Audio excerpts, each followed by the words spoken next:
ಒಂದು ಮಾತನ್ನು ಹೇಳಿದ್ರೆ ದಯವಿಟ್ಟು ತಪ್ಪು ತಿಳ್ಕೊಬೇಡಿ ಸ್ವಾಮಿ. ಇವತ್ತು ನಮ್ಮ ದೇಶ ಸುಸಂಸ್ಕೃತವಾಗಿದೆ.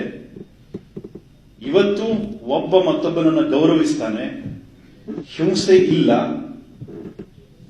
ಇದು ನಾವು ಪಡ್ಕೊಂಡಿರೋ ಸರ್ಟಿಫಿಕೇಟ್ ನಿಂದ ಅಲ್ಲ, ನಮಗೆ ಕಾಲೇಜ್ನಲ್ಲಿ ಸಿಕ್ಕಿರುವಂತಹ ಶಿಕ್ಷಣದಿಂದ ಅಲ್ಲ, ಬದಲಾಗಿ ಸಾವಿರಾರು ವರ್ಷದಿಂದ ಬಂದಿರತಕ್ಕಂಥ ನಮ್ಮ ಪರಂಪರಾಗತ ಸಂಸ್ಕಾರದಿಂದ, ನಮಗೆ ಕಾಲೇಜಿನಿಂದ ಕೊಟ್ಟಿರತಕ್ಕಂಥ ಸರ್ಟಿಫಿಕೇಟ್ ನಿಂದ ನಮ್ಮ ಈ ಸಭ್ಯತೆ ಬೆಳೆದಿಲ್ಲ. ಎಷ್ಟೋ ಮನೆಗಳಲ್ಲಿ ನೋಡ್ತೀವಿ ನಾವು, ಮನೆಗಳಲ್ಲಿ ಅಪ್ಪ ಅಮ್ಮ ಅಜ್ಜ ಅಜ್ಜಿ, ಮನೆಯಲ್ಲಿರೋ ನಾಯಿ, ಅದು ಕೂಡ ಇಂಗ್ಲಿಷಲ್ಲಿ ಮಾತಾಡುತ್ತೆ.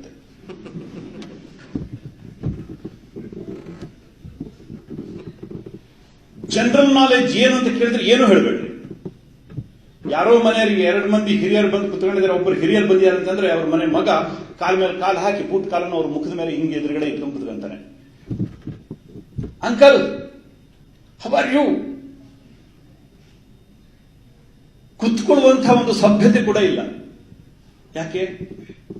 ಅವನು ಇಂಗ್ಲಿಷ್ ಸ್ಕೂಲಲ್ಲಿ BE ಓದ್ತಾ ಇದ್ದಾನೆ ಮಗ, ಅವನಿಗೆ ಹೇಳತಕ್ಕಂಥ ಯೋಗ್ಯತೆ ಏನಿಲ್ಲ, ಅವನ ಸ್ಟೈಲಲ್ಲಿ ಇದ್ದಾನೆ. ಬಂದಿರತಕ್ಕಂಥವ್ರು ಎದುರುಗಡೆ 2 ಕಾಲ್ ಮೇಲೆ ಕಾಲ್ ಹಾಕಿ ಕಾಲ್ ಬೂಟ್ ಆ ಎದುರುಗಡೆ ಅತಿಥಿಗಳ ಮುಖಕ್ಕೆ ಹೋಗ್ತಾಗಬೇಕು.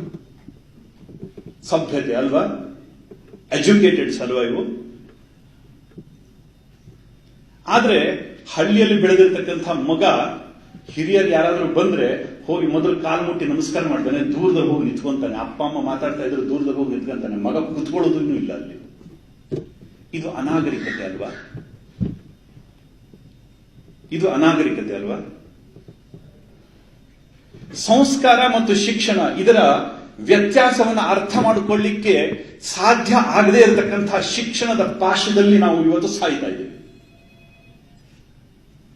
ಯಾವುದು ಸಭ್ಯತೆ, ಯಾವುದು ಸಂಸ್ಕಾರ, ಯಾವುದು ನನ್ನ ಬದುಕಿಗೆ ಗೌರವವನ್ನು ಕೊಡುತ್ತೆ, ಯಾವುದು ನನ್ನ ಬದುಕಿಗೆ ಶಕ್ತಿಯನ್ನು ತುಂಬುತ್ತೆ, ಇದು ಅರ್ಥ ಆಗದೆ ಇರತಕ್ಕಂಥ ಒಂದು ಜಟಿಲ ಒಂದು ಸಮಯದಲ್ಲಿ, ಈ ಸಂದರ್ಭದಲ್ಲಿ ನಾವು ಸಿಕ್ಕಾಕೊಂಡು ಬಿದ್ದುಬಿಟ್ಟಿದ್ದೀವಿ.